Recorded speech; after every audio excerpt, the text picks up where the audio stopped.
I'm interested in the Reuters example, if I can sort of go back to what Chris Cillizza said about White House video. It's interesting to me the partial disintermediation of traditional news media in the business space. I mean, if JP Morgan has a channel, Chase has a channel, Barack Obama has a channel, Michelle Bachmann has a channel. That for me is a really interesting, phenomenon.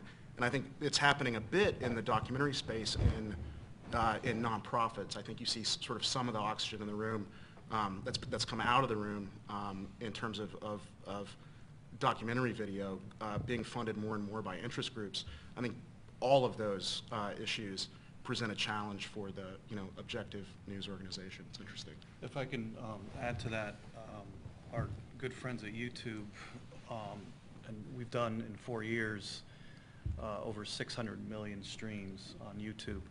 They offered us the Barack Obama interview last week. On a live basis? Live. Yeah. And after some discussion, we discovered that the White House was shooting the interview. And so we said, well, we'll stream it, but we'll shoot it. And the White House refused. And so we had to politely decline YouTube because of the very point you're making. Great call. I mean, it's a hard, Yeah. I mean, there's a point where it's sort of like you're letting government cameras shoot the government. That's and that's just to add to that, because we did the vice president, so the president was on YouTube and Yahoo did the vice president, and that's why we brought in our own cameras.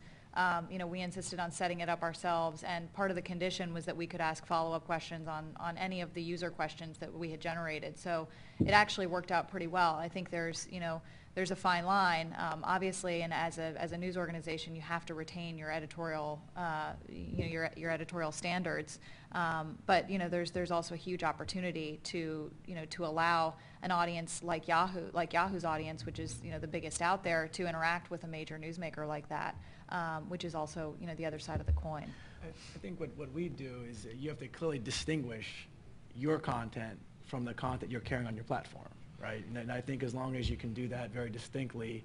So, for example, over our professional terminal products, we've been delivering Reuters news alongside hundreds of news sources for years. We have 2,000 companies that deliver research reports over our products. There's thousands of sources, but they run alongside commingled with Reuters news. Yet no one gets confused between reading a Reuters news story versus a research report versus an AP news story, all within the same market data terminal product. So we're doing the same thing with video. While we think we're very comfortable having JP Morgan and others create their own content, it's on a JP Morgan channel, clearly branded JP Morgan. We're just creating a convenient way of bringing all the information together. So when you go to look for information on a certain subject, you can see it across all of our sources. But as long as you clearly distinguish the brand of where the content's coming from, then I think it's okay. You separate your journalism from your actual technology.